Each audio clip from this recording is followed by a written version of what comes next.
we're on the ground for day 2 of the Bitcoin 2024 conference in Nashville, Tennessee. We sit down with Robert Mitchnick, BlackRock's head of digital assets, to discuss the asset manager's plans for more crypto ETFs. And Tennessee Senator Bill Hagerty lays out what he thinks U.S. crypto regulation should look like. On location at Bitcoin 2024 in Nashville, Tennessee, for day 2 of the crypto conference. Expecting about 20,000 people to show up. So today is when we start to hear from Bitcoin miners, crypto exchanges, and a whole host of lawmakers who are looking to expand crypto regulation and innovation. Senators Marsha Blackburn, Tim Scott, and Bill Hagerty are taking the stage at the event.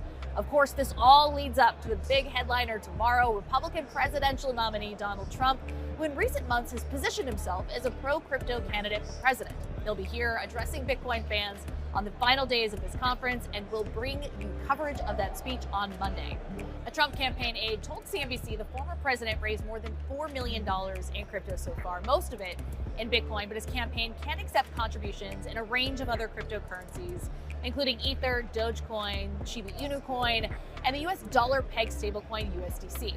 Trump's campaign got significant donations from big names in the industry, including crypto billionaire twins Tyler and Cameron Winklevoss, who each contributed more than 15 Bitcoin, or just over $1 million at the time of their donation. Now, because their contributions surpassed the $844,600 limit, a filing indicates that the money was partially refunded. Mike Belshey, CEO of digital asset security company BitGo, contributed $50,000 in Bitcoin. Now, this afternoon at the conference, another presidential candidate accepting crypto donations, Robert F. Kennedy Jr. He will speak to the crowd.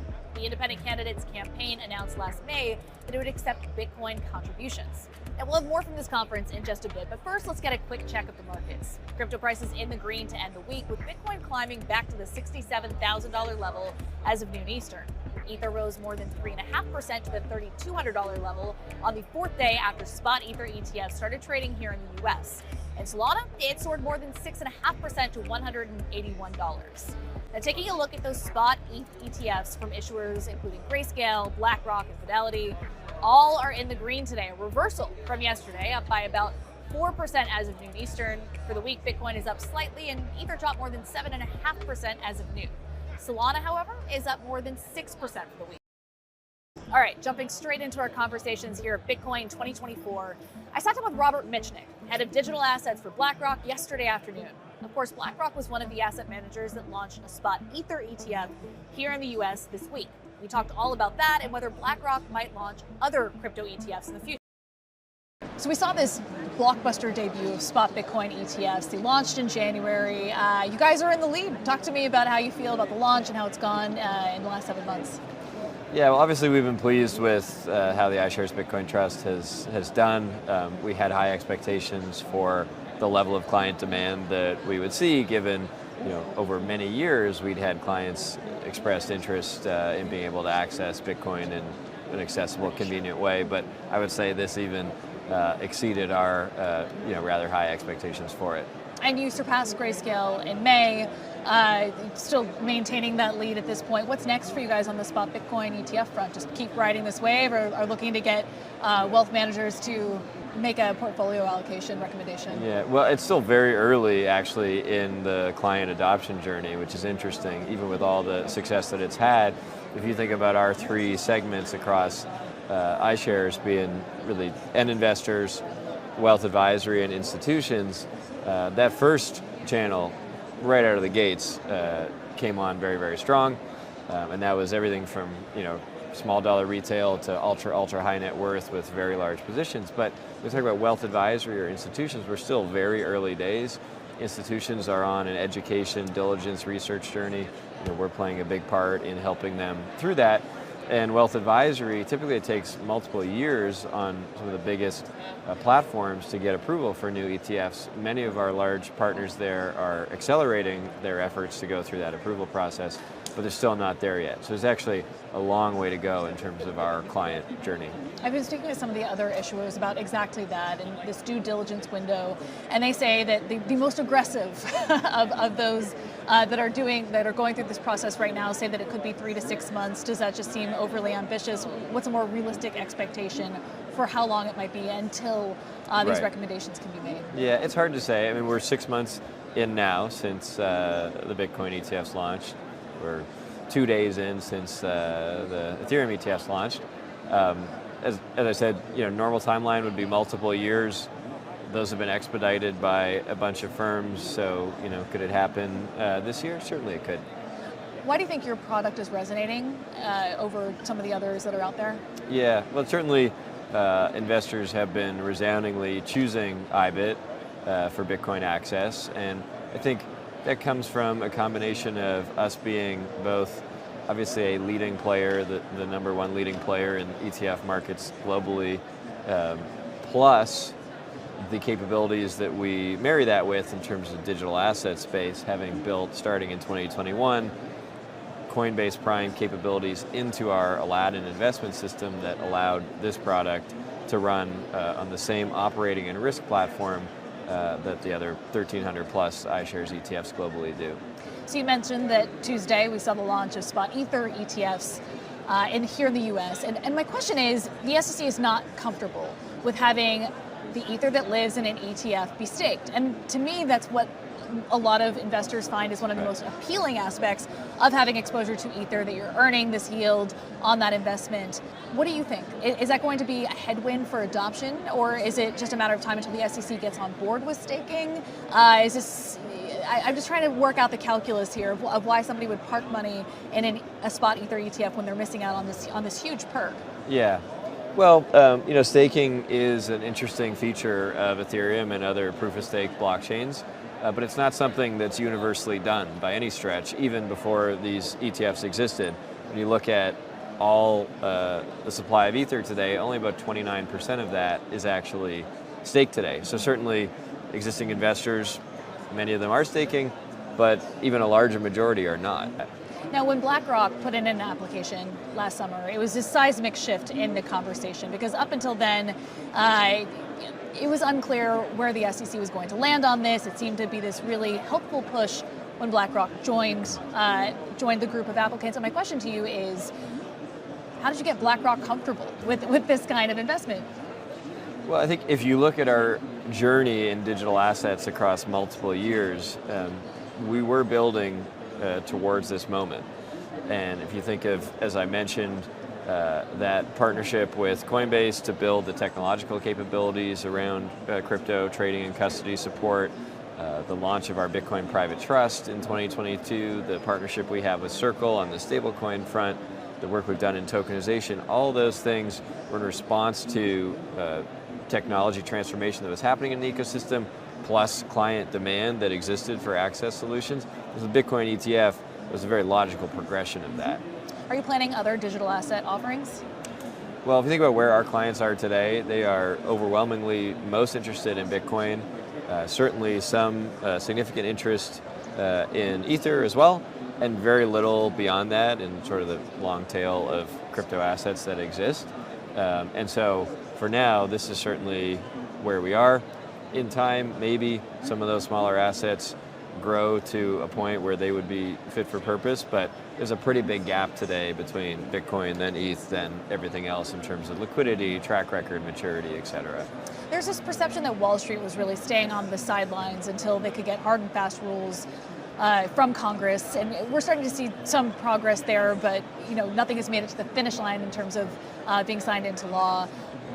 A lot of the conversations that I'm having on the ground here keep coming back to politics and how excited people are that crypto has become such a big part of the conversation in this presidential election cycle. Donald Trump is headlining Bitcoin 2024 this Saturday in Nashville, holding a big fundraiser. How important is it that crypto has become a part of the conversation in this 2024 election? Well, I think it is a necessary conversation to be had from a legislative and regulatory framework in terms of building out a regulatory construct that supports innovation happening here in the U.S. And puts the appropriate guardrails around it. And I think the biggest thing that we've seen in 24 is that this not only is being viewed as a more legitimate and important issue, but that transformation has actually become now bipartisan in nature. And this morning I sat down with U.S. Senator Bill Hagerty of Tennessee, where he discussed crypto regulation and what he thinks about this year's Bitcoin conference being held in the volunteer state. So Senator Hagerty, we are in your home state of Tennessee. The Bitcoin 2024 conference has migrated from many years in Miami to Nashville. How are you feeling about playing host to this event? Oh, I couldn't be more excited. We've got over 20,000 visitors here. The energy at the conference is just through the roof. And everyone I've talked with has had just such a wonderful time being here in Tennessee. They've enjoyed the events in Nashville. As you said, you've been here for a couple of days already, and I'm just thrilled to see so many people come here and enjoy the energy of the city and this state, and realize that this state is a place for innovation like none other. This is the perfect place for the conference. I hope it stays for many, many years to come. One thing that I find so interesting about your background is that you were showing up at events in this industry. You were having this conversation. You were engaging with people who are practitioners within the crypto ecosystem well before it was popular. I mean, it's a very popular and sticky talking point now in the last few months, pegged to the presidential election cycle. So how did you feel about being a first mover? Well, the potential here is absolutely enormous. And as you and I talked privately before, I was the Commerce Secretary of Tennessee at one point in time, the head of economic development for the state. And one of the things that we've been trying to create here is a hotbed of innovation. We want to make this place the home of entrepreneurial activity. And if you think about the basic DNA of a Tennessean, it actually matches very well with the people that are here at the Bitcoin conference. We love freedom, we love liberty, we love innovation and entrepreneurism. That's exactly what's happening here. That's what's being celebrated across the range here today. The technology itself has such tremendous potential. And the evolution of this technology is going to have incredible impact on productivity of workers. It's going to take us to the next level. I want to see that happen here in America, as much of it as I can in Tennessee, but certainly here in America, and not be pushed offshore because we can't get the regulatory infrastructure right. We've got regulators in Washington that are actually anti this industry, and we've got to deal with that. Why do you think it's only now that this has become a part of the dialogue around the presidential election? Why did the crypto voting block not matter quite as much? Or was it at least a part of the media's portrayal of what mattered as candidates were crafting their platforms in past election cycles? I think the biggest shift has been the fact that President Trump has come out and articulated the fact that we should be supportive of this industry. Before President Trump spoke, I don't think anybody had paid the type of attention that we're seeing right now. It's had a massive impact on the political class in Washington. And instead of creating a divide, I think it's actually creating some unity because it's forced the other side to take a harder look at this and realize there is a significant entrepreneurial community here that we should be embracing rather than pushing offshore.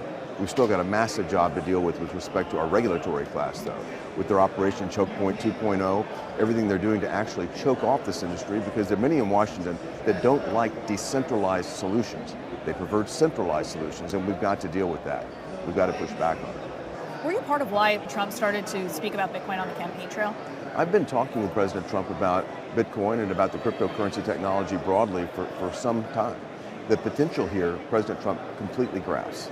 And he knows that we need to contain this, we shouldn't say contain, but we need to support the ecosystem that keeps the innovation happening here in America. And I think as I am, he's saddened to see a regulatory class in Washington that is doing everything it can to push it offshore. Innovators want to be here. The innovation should be happening here, and we want to create the environment so that it does. So there's a lot of talk about what Senator Lummis might unveil in terms of new legislation. Yep. J.D. Vance has his own crypto bill. We've got Fit 21. Talk to me about what you think is realistic. What can we get to the finish line in this session? Well, Senator Lummis has been a tremendous leader in this effort. She came into the Senate with a very clear goal of trying to help create an environment here. And I've been pleased to work alongside her. We sit next to each other in the Senate Banking Committee. She's going to, I'm sure, do a great job tomorrow on stage, and she's been a real leader in this space. A number of my Senate colleagues, as you mentioned, JD and others, have really stepped up to embrace this environment because they realize this will be a source of competitive advantage for America if we can work with it, encourage it rather than discourage it. What we need to do is stop the silent policing that's going on. And this is the regulatory pressure that's coming from the Fed, from the SEC. It's quiet. It's not been authorized by the Congress. This is just an anti-crypto, anti-Bitcoin viewpoint that is possessed by the current administration. That's got to come to an end. And the only way we're going to make that happen is by a change in November. But with the new administration, I feel certain that President Trump will put in place people at the SEC, at the CFTC, and at the Fed to the extent possible that will be pro this industry, that will be supportive of this industry, and that will change things immediately. The industry actually does need a regulatory framework and a structure, though. Absent that, I think it creates too much uncertainty. And for businesses to grow, they need certainty. So you'll see us move forward with a regulatory package, with a legislative package, I should say, that will support light touch but a clear environment to move forward. Okay, that's all for Crypto World this week from Bitcoin 2024 in Nashville. We'll be back again on Monday with highlights from former President Trump's speech here at the conference, and we'll see you then.